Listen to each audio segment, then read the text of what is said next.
Hi, I'm Laura D Pusey. Thanks for joining me. I am the founder of Dippism Death in Practice, and on this channel, we're delving deeper into death, grief, and ultimately life. Okay, just to remind you, running is not allowed anywhere near me. But if you're out jogging and listening to this, that is so cool. I spud you for that. Also, you'll see that the comments are turned off. This is for a few reasons. Firstly, these are my personal perspectives gained from extensive work in my field, and I'm just putting my thoughts out there. So it is vital that I and my viewers are protected from any negative or low vibes. I want you, the viewer, to gain your own insights and find answers that work for you. Your journey is personal and doesn't need to be challenged or mocked or even upheld by strangers in the comments section. Finally, moving through the realms of death and grief as I do can be very tiring. This means I have limited capacity and have to be selective about the people that I work and share my energy with. Having said all that, I do welcome group and personal one-to-one conversations that delve deeper into the meaning of death and the purpose of grief. During such sessions, I share spiritual and mindful insights, new perspectives, hypnotic suggestion, and common sense guidance for those who seek to gain an inner standing of death and grief based on their own personal truths. For more information, watch to the end, and if you like what you hear, please share this video, like this video, and subscribe to the channel. In the previous video, I answered the question, whose funeral is it really? That video was longer than I expected it to be, and I think I said all I wanted to. But if you have any questions about funerals that I can follow up for you, then send an email to deathinpractice@gmail.com. Now, today I am answering the question of how to tell the children if someone within or close to the family dies. My answers are in alignment with children I have worked with, parents who have sought advice, adults who have experienced loss at a young age, and the young people within my own family who were affected when my parents and other family members died. I also have a chapter dedicated to children in my book, Tapestries of Grief. Although I focus on what it is that they teach us about ourselves, if only we take time to observe them. I am still learning. We never stop. And our young ones are the next chapters of our bloodlines. They never forget those who have shown them love, even if they were too young to know or remember them. There is an imprint that we all carry from one generation to the next. Children are perhaps our greatest teachers. Now, let's open the veil of luminescence.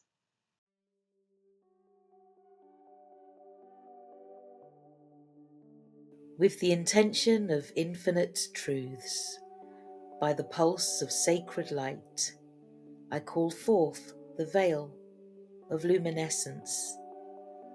I anchor this veil in sovereign light to transmute and contain all energetic imprints, attachments, and residues across all realms. The material plane, where grief etches into the body. The emotional plane, where sorrow swells and purges. The mental plane, where stories of loss seek resolution. The astral plane, where echoes of the departed linger. The interdimensional corridors, where ancestral and cosmic threads intertwine. The parallel universes, where grief and grace mirror each other. This veil, woven of remembrance and radiance, is encoded with clarity to discern what is yours and what is not. Containment to protect your field, compassion to honour the sacred work of grief, transmutation to alchemize pain into wisdom. Let this veil shimmer between worlds, holding space for the divinity of each soul, the teachings where presence dissolves suffering, the soul's awakening where death births depth, the healing where grief becomes grace. This veil is not a wall but a sacred membrane, allowing only what aligns with truth, love, and remembrance to pass through. By the breath of the infinite, by the pulse of the sacred, I seal this veil with sovereignty and light.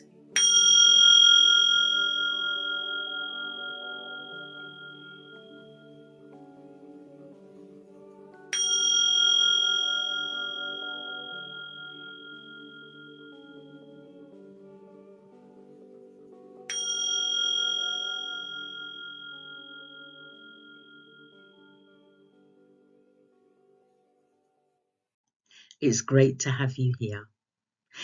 Just so that you know, I was born, raised and educated in the UK, so I can only speak or write about grief and death from my black girl in the UK perspective, although death and grief are universal occurrences. Now, my hope is that whoever you are, wherever you are, you will find something in this video that resonates with you. Everyone dies and everyone grieves. Today, we're talking about the children. Children experience loss and they experience grief due to loss. They are not excluded in the statement that everyone dies and everyone grieves. I have said before that the body grieves, so too do your heart and your mind. Just as you need to know that for yourself, you have to recognize it too for your children, because it is often them that we forget when we are wrapped up in our own grief. And at times we do get wrapped up in our grief. We become absent-minded, dwelling on the person we have lost or the nature of their death. This is natural, and this is grief. Some days we might function on a level where we can only just fulfill the rudimentary tasks, such as getting breakfast or dinner or lunch sorted and getting the kids to and back from school. Depending on the severity of your loss, there may be times when someone needs to step in and do all of that for us. Speaking from personal experience, I can say hand on heart, it's easy to forget about the emotional and psychological welfare of your children. Even without grief, with everything we have to stay on top of, we just about have the bandwidth to think about our own emotions and psychology. But let's check in on the children. The late, great George Benson once said that they are the future.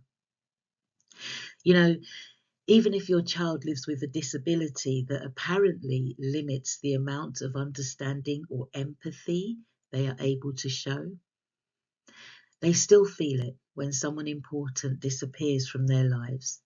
And if you are aware enough of them, then you will see that they do express their emotions in their own ways. From a UK and non-creepy perspective, I'm really intrigued with children.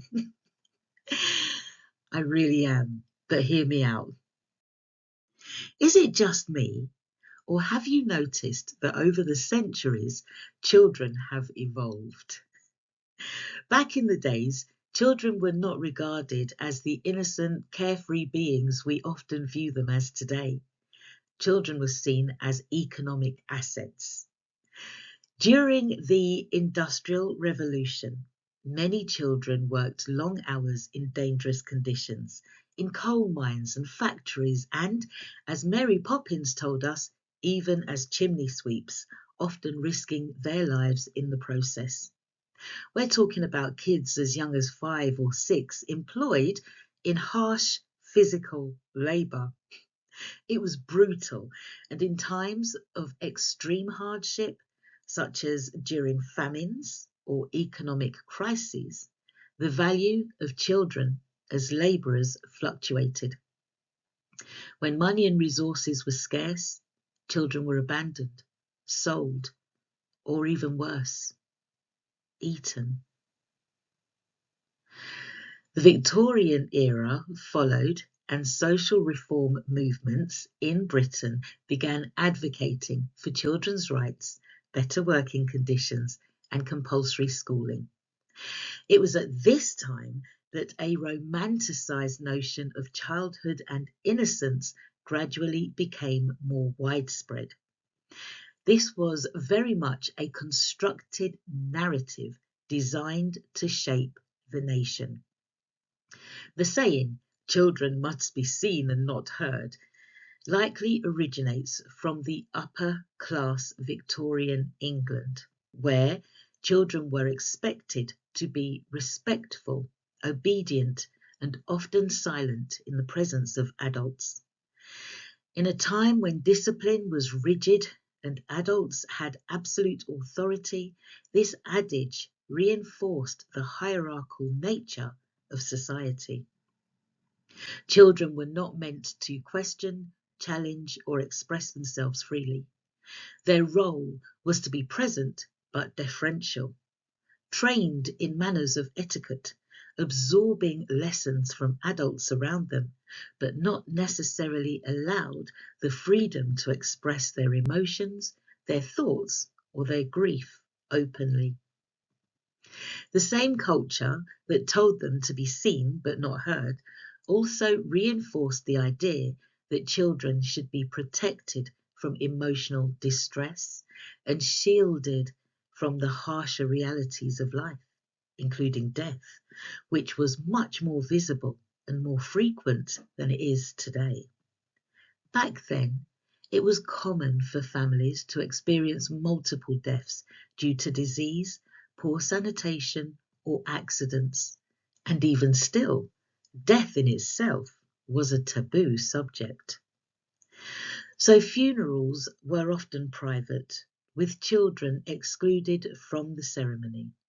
It wasn't necessarily a formal rule stating that children shouldn't be at funerals, but it was more a reflection of the prevailing belief that death was a traumatic experience, not meant to be witnessed by the young. Today, in many ways, due to our own traumas, social constructions, and technology, we are overprotecting our children to the point where, as adults, they will struggle to access their own thoughts, feelings, or emotions. The challenge then lies in finding a balance between protection and fostering resilience, independence, and critical thinking skills. Have you heard it said, typically to young males, when somebody in the family dies, that they need to step up now and be the man of the house or take some of the burden off the household? Looking back now, I can see that it happened to a young one in my own family. She became the emotional strength for the adults. No one knew what she was doing. She probably didn't even know what she was doing. We thought of her as an old head on young shoulders. So perhaps we didn't see that she needed attention for her own grief. We were not at all prepared for our sudden death, and it completely changed our family dynamics overnight. It was a bitter blow, and effective communication was at an all-time low. An idea had been fed to our young one at a tender age of 4, and she grew into it more and more as she lost a great number of other people from her life. You don't always know how someone filters the information they take in. And remember, not all information is taken in verbally. I personally wish that I knew then what I know now. The fear of breaking the news to our young ones is our own, because we don't have a feel-good language for death, and we don't know how to handle our emotions. We don't want to see our little ones in tears of pain because it hurts ourselves. We want to protect our little ones from it and pretend that all is well when it's not. Look back over your own life and observe the amount of times that you were able to express yourself with wild abandon. So, do you know how to manage your own emotions?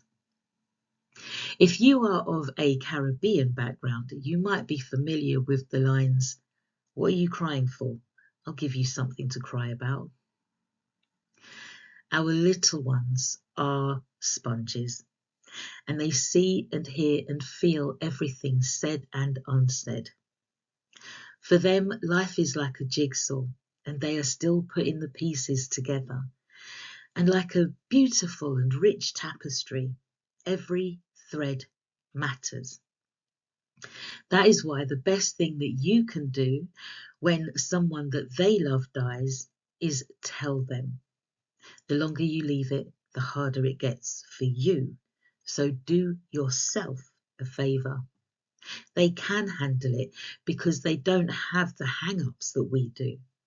We are programmed to see and feel the finality of loss, not, perhaps, the joy, love, and experiences someone has brought to our lives. Let children be involved in the decision-making process. Let them contribute their own tokens of gratitude and love when it's their time to say goodbye. You know, I've spoken to a great deal of adults who were not given the chance to mourn family members who had cared for them in their childhood.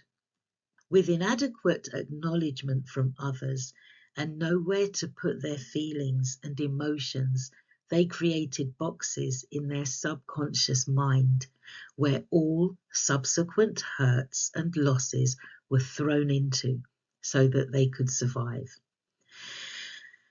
And they've survived, but their unresolved emotions have then affected their adult relationships and how they view themselves, more often in very negative ways that have caused them to spiral. If we are smart, we would be talking to our children about death and the impermanence of life from a very young age.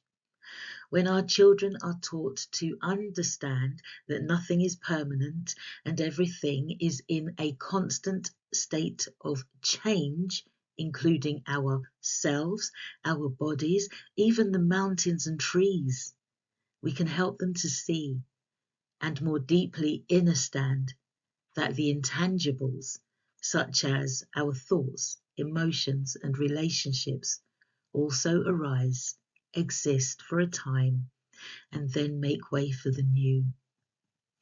An ability to understand and accept this one truth can serve as a source of peace and freedom, as it helps us all to let go of the suffering that arises from clinging to temporary things.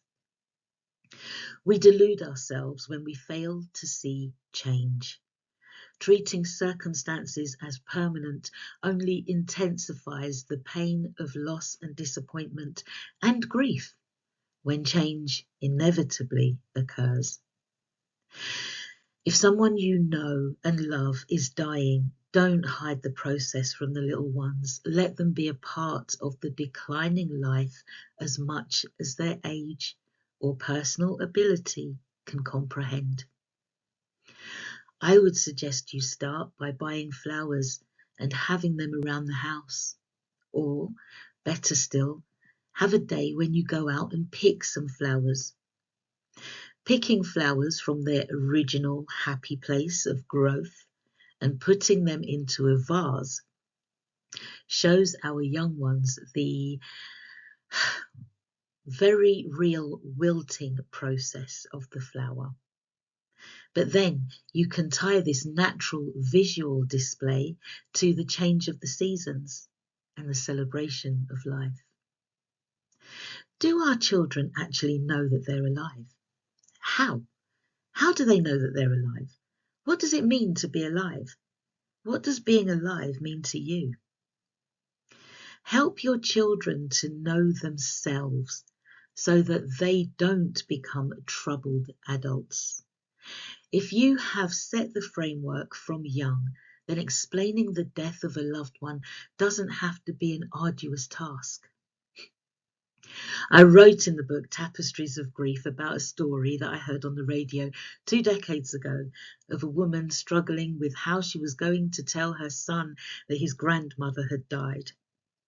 When she sat her little Johnny down, she broke the news that Grandma was dead. He innocently asked, "Did she get a shot?" I was 26 when my dad died. I remember hearing someone say something like, "Now he's gone." And I thought, gone? Gone where? I had witnessed the whole situation surrounding the circumstances of his death. But how does a child navigate the term gone? It would be natural to ask in response when the person is coming back. And if you tell the child that their loved one has gone to be with anyone else who has died, be that granddad or the dog or even Jesus, then this could give rise to feelings of rejection. Why would they leave me? Can I go and be with them? What did I do wrong? Even if they don't vocalize such questions, there may be a hankering to be with their loved one so that they can at least see them again. This may be a moment where adult issues start to arise. What you say and how you say it matters. Remember, some people are visual learners, so when you speak, they are literally seeing what you are saying, and they're putting a picture together in their minds. Be careful when crafting that picture, because the missing pieces can't always be vocalized. Make sure that your explanation is age appropriate, and be prepared to offer more information as your little one grows. If they ask you the question, then they are ready for the answer. As I said earlier, our children are actively evolving. How you frame the answer makes all the difference in the world.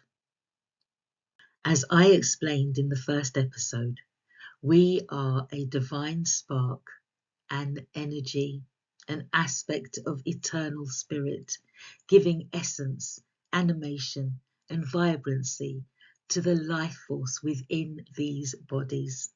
We are not our bodies. We experience life through these bodies. And when the body can no longer sustain our amazingly complex life force for whatever reason, we lay the body aside, and that is the final act that we call death. We identify life when we recognize our spirit, our spark, our vibrancy, and live in accord with what it is that we truly desire. Unfortunately, we are blocked from living truly in many ways, and we will discuss this in later videos. Okay, so thank you for watching. If you like what you heard, please hit that like button and subscribe. If this video has touched you at all in any way and you want to share your thoughts, then send me an email at deathinpractice@gmail.com. Please state clearly whether or not any of your email can be shared. And if you want a shout out, then let me know what your name is. You can also book your space on the monthly Zoom. At the moment, I have 6 spaces available, and the Eventbrite link is below. If you would like a one-to-one with myself or one of my grief practitioners, then contact us at dippism.com. Finally, if someone you know needs to see this video, please do share it with them. All of my links are available in the description box below. Now, let us close the veil of luminescence.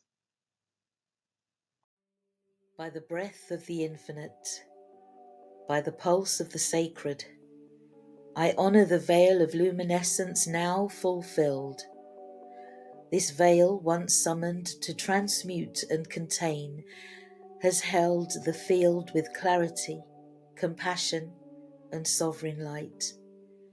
As the teachings settle and the soul integrates, I call forth the sacred closure of this veil across all realms. On the mental plane, let the body rest in renewal.